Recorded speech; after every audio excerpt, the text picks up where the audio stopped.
मित्रांनो, एका खोडकर मुलाने इतरांची काढलेली खोड एक दिवस त्याच्याच अंगलट कशी आली. खोटं बोलण्याचा काय परिणाम झाला याची शिकवण देणारी आजची ही कथा आहे. तर मित्रांनो, ही कथा तुम्ही शेवटपर्यंत ऐका. नक्कीच तुम्हाला या कथेतून काहीतरी शिकायला भेटेल. एका गावामध्ये एक अत्यंत उर्मट मुलगा राहत होता. रोज तो मुलगा आपल्या बकऱ्या जंगलात चरायला नेत असे. मुलगा उद्धट असल्याने त्याच्याशी इतर मुलं खेळत नसत. मात्र रोज जंगलात बकऱ्या चरायला घेऊन गेल्यावर काय करायचं असा प्रश्न त्याला पडत असे. एक दिवस त्याला भन्नाट कल्पना सुचली. इतरांच्या खोड्या काढल्या तर आपल्याला खूप मजा करता येईल असं त्याला वाटलं. त्याने जंगलात गेल्यावर अचानक एके दिवशी ओरडा सुरू केला. लांडगा आला रे आला, माझ्या बकऱ्या खातोय, कोणतरी वाचवा, असं तो मोठ्याने ओरडू लागला. त्याचं ओरडणं ऐकताच जवळपास काम करणारे शेतकरी त्याच्या दिशेने धावले. मात्र त्यांना तिथे लांडगा दिसलाच नाही.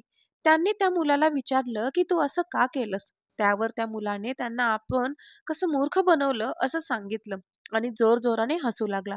शेतकरी आपल्या डोक्यावर हात मारून पुन्हा आपल्या कामाला निघून गेले. दुसऱ्या दिवशी पुन्हा एकदा तो मुलगा आपल्या बकऱ्या चरायला जंगलात घेऊन गेला.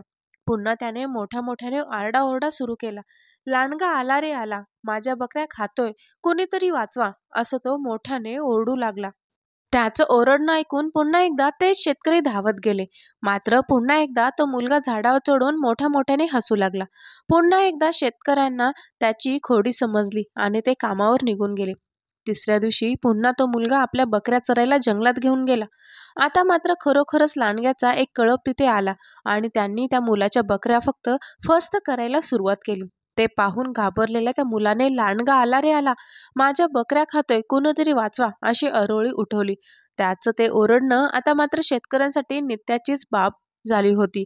त्यामुळे पुन्हा एकदा आपण तिथे जाणार आणि तो मुलगा आपल्यावर हसणार हे त्यांना ठाऊक झालं होतं. आता मात्र त्याने कितीही आरडाओरडा केला तरी आपण तिथं जायचं नाही, असं त्यांनी शेतकऱ्यांनी ठरवलं होतं. परिणामी त्या मुलाच्या मदतीला कोणीच धावून गेलं नाही आणि लांडग्याच्या त्या कळपाने त्या मुलाच्या सर्व बकऱ्या फस्त केल्या. मित्रांनो, पंचतंत्रातल्या या कहाणीने आपल्याला खूप काही शिकवलं आहे.